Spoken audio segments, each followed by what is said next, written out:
महाराष्ट्र के नागपुर शहर में उस समय राजनीतिक माहौल गर्मा गया जब पुष्पेंद्र कुलश्रेष्ठ द्वारा राष्ट्रपिता महात्मा गांधी के खिलाफ कथित तौर पर विवादित बयान दिया गया। कुलश्रेष्ठ ने गांधी जी पर गानों की नकल करने का आरोप लगाया, जिसके बाद कांग्रेस कार्यकर्ताओं ने भारी रोष फैल गया। इस बयान के विरोध में भारतीय राष्ट्रीय कांग्रेस की नागपुर जिला इकाई ने शहर की वैरायटी चौक पर जोरदार प्रदर्शन किया। बड़ी संख्या में कांग्रेस कार्यकर्ता एकत्रित हुए और नारेबाजी करते हुए बयान की कड़ी निंदा की। पर प्रदर्शनकारियों ने कहा कि महात्मा गांधी देश की आजादी के महानायक और राष्ट्रपिता हैं। उनके खिलाफ इस तरह की टिप्पणी अस्वीकार्य है। कांग्रेस नेताओं ने आरोप लगाया कि इस तरह के बयान समाज के वैमनस्य फैलाने का काम करते हैं और देश के महापुरुषों का अपमान है। उन्होंने प्रशासन से मांग की है कि संबंधित व्यक्ति के खिलाफ सख्त कानूनी कार्रवाई की जाए।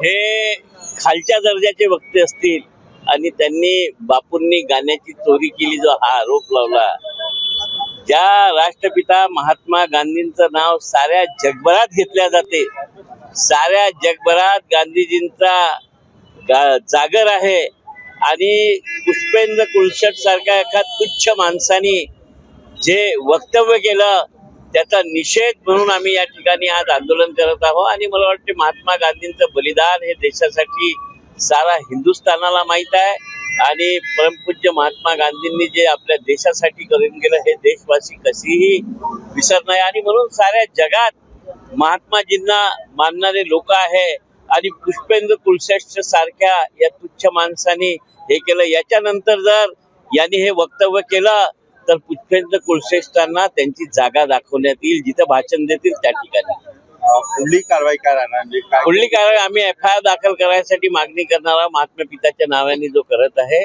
त्याच्या विरोधात FIR दाखल व्हावा अशी आमची मागणी आहे।